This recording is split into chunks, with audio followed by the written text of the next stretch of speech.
Very unfortunate. But I saw this. The Netherlands embassy is not issuing visas to Pakistan at all. Almost everyone who applied for the visa got rejected, and there's a high chance they will refuse the TIEF's application too. It's so frustrating. Tekken finals are in Amsterdam. All the Pakistan players who are qualified, which is a bunch, trying to make it over there so they can play in the world finals. And getting a visa is very hard.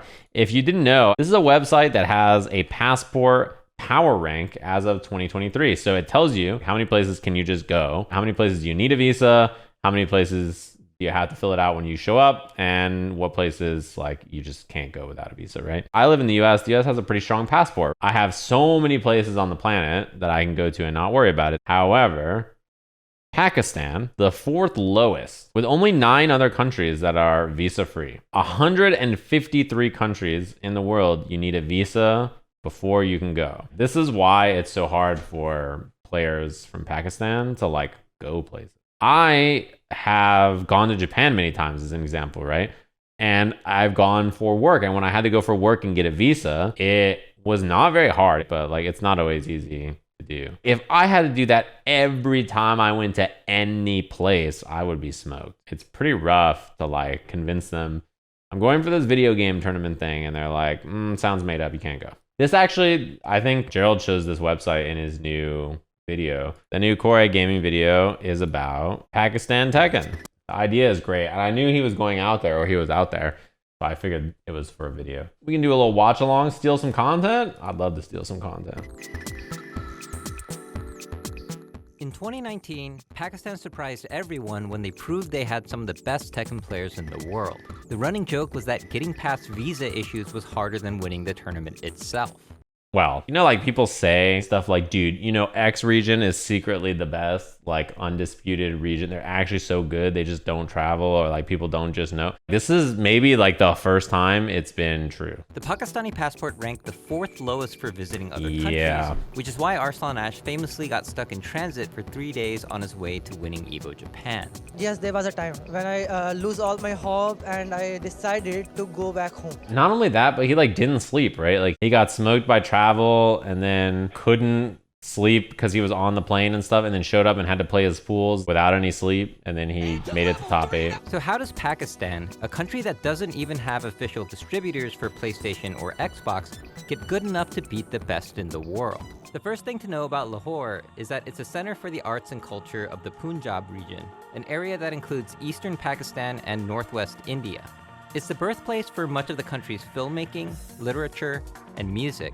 So it's no surprise this is where culture for gaming could grow as well. It's precisely where you'd have a liberal arts university inviting FGC people to provide a guest lecture about Tekken and esports. Now they've got multiple events, so they call it festival. It was basically a film festival with all of the other stuff, fighting game tournaments as well, alongside all the film competition and sports competition and all that jazz. But to have a culture for gaming, you still need to have games.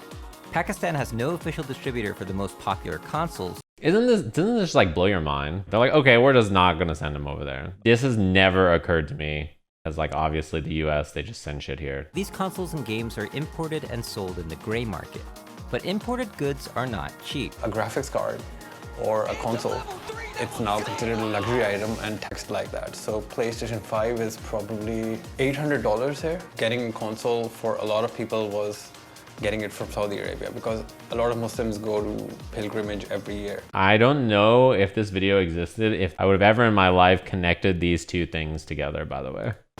The Mecca. Each year, about 1 to 2 million Muslims make a pilgrimage there. If you're going abroad and you're coming back, it's a custom to bring something for your, especially for the kids. They were readily available and at a good price in Saudi Arabia. Pakistan inadvertently got introduced to video gaming through a Muslim ritual. This guy with the horse is not about it. But the ones who still had no games at home did what everyone else in the world did. Go to the arcades. This is the Level Up Gaming Hub, an arcade which is mostly Tekken with a couple of KOF caps. You know, every arcade looks like an arcade. There's a lot to soak in here. But the first thing that stood out was this wall of electricity meters in plain sight and these giant batteries on top of the cabinets. Pakistan is a country that has historically faced a lot of power issues. We often face blackouts, sometimes multiple times in a day.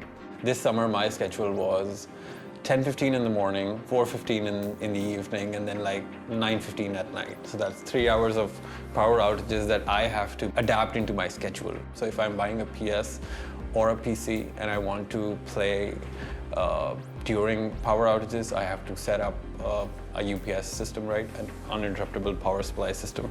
The next thing I noticed was that these machines were not coin operated. So I wondered how customers paid. They introduced a sort of honor system. They play like first to 10 sets, first to 5 sets. They'd be keeping track of how many times they lost.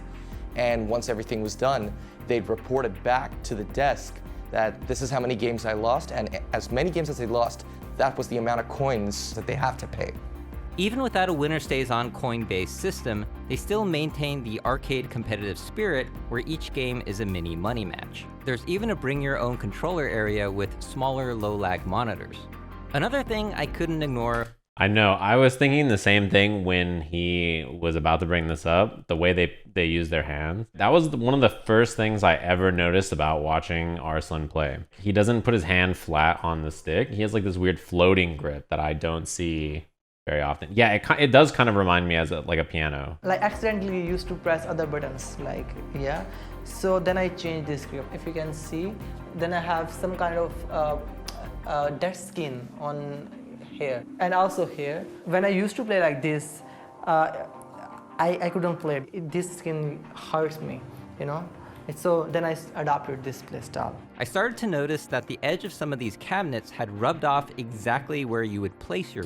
Yeah, this is pretty normal on a lot of cabinets, or like, I always point this out, but like, you know, Zondo has his like beat up looking box. Where his wrist rests, it's faded in that spot because like your wrist rests there. That part will always rub the most because like, you know, your hands are constantly on it, you're sweating, and like it's constant contact. It's pretty also, normal. The arcade buttons were spaced much further apart than the typical arcade layout. Yeah, it's like a fucking MK layout, the old MK These wooden stick cabinets layout. are unique because they were designed and built by the locals. जाहिर सी बात है बंडाई ने हमको यहाँ arcade वगैरह कुछ चीज़ cabinets वगैरह तो भेज नहीं सकता, तो हमने कोशिश की कि अच्छे से अच्छा मटेरियल लगाएं इसके ऊपर और इसको रनिंग में लेके आएं.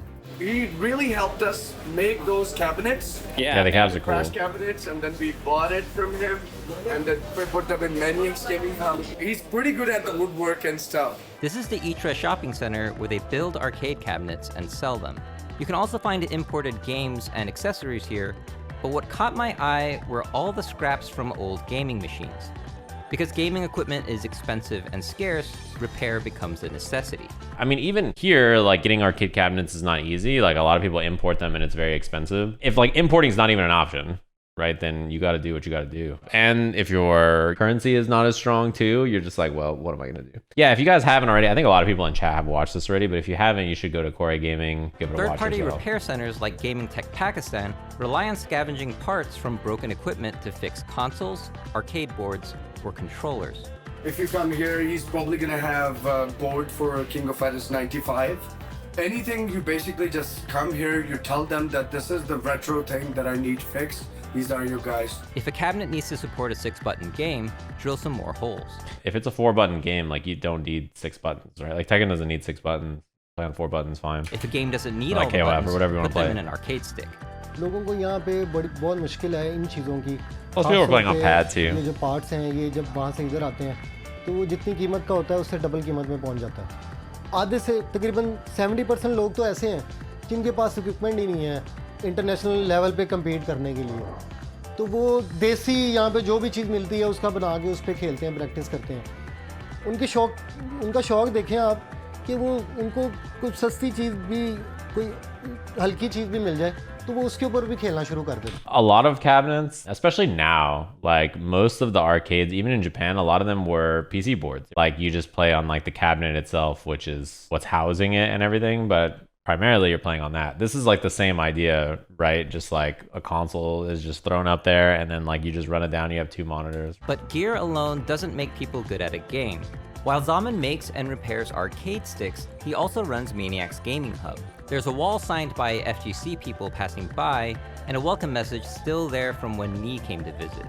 It's a place to practice, but also a place to hold tournaments and exhibitions. They look at that knee shit now, they're like, fuck that guy. ये जो इवेंट है ये मैं एक लीग करवाई है ताकि लोगों को पता लगे कि ये 1 मंथ की लीग है, बैक टू बैक 3 इवेंट्स होंगे इस लीग में।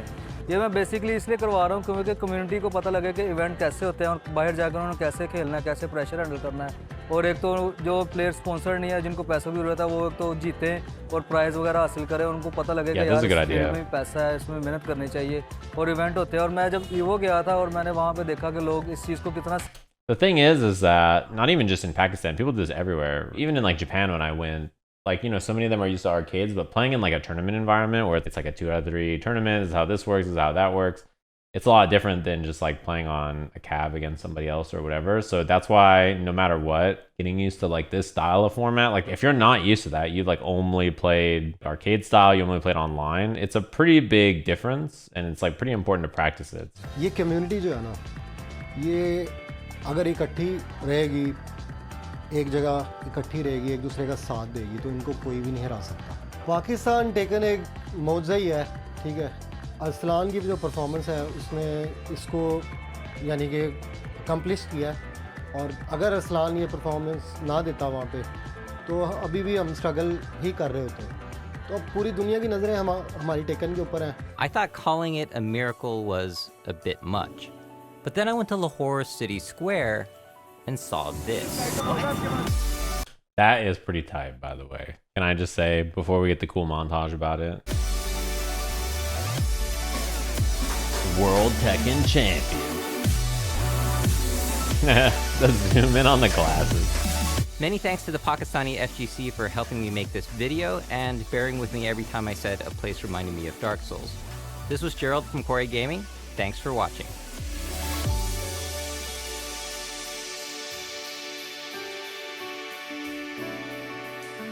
The zoom's pretty good. Yeah, I knew he went out there for this trip. This video is really cool. I think it also puts into perspective, I mean, the problems with just trying to play the video game. Like, not even just, you know, I want to like go places in the passport issues. But, like, literally just playing the video game is a nightmare, right? It's like so much effort and work to like try and go play a video game, which is like absurd to think about if you live in the West or anywhere else where it's like not that hard. Have to do all this work simply to play Tekken a little bit. Meanwhile, here you just boot up, you play it anytime. It's a huge difference. Particularly a shame about the passport problems, right? Like that is even worse. It's like, oh, not only did they get good enough to go and win these events and stuff, but now the finals is happening and they can't go. Like, it's pretty brutal. Does Bandai have a power to do anything? So I don't know what Bandai Namco has done for this, but like when I had to work internationally, they like gave me a thing to take to the office and were like, hey, we are a video game company. They're coming to like participate in a thing that we are doing. We are a globally known entity. I don't know if they got a letter from Bandai Namco or if they just like raw applied without anything. If Bandai Namco didn't do that, then they should. Otherwise, like, I don't know. There's all these events that happen in all these other places. But like, if you want to go to a tournament, if you're from Pakistan, it's like, okay, not only do you need to get your visa approved to go to the US to like play a combo breaker, the amount of good things that need to happen in your way for you to make it to a tournament and then do well there is like absurd, right? But then to get another visa to go to the finals or another tournament or wherever is brutal, right? Like you can't just get lucky once with the visa. You have to keep getting them and going places. Also, if you haven't already, if you haven't subscribed to Corey Gaming, Sajam fan now? You should go do that. Gerald always does great stuff. I know you're like, why don't he upload every day? You need content in brain. Listen, keep it down. It's been almost a year since the last video. Don't scare him away. Listen. What if like the dude at the Netherlands visa is just like a big Korean Tekken fan? Or like he actually just loves Europe. He loves the main man. He's like, I'm a Grolanda simp. There's no way I'm gonna allow Pakistan to show up and kick everybody's ass. The super Akuma fan, he's like, I love the way he jumps. It's Nobi with a mustache. Okay, well that would be kind of hype though.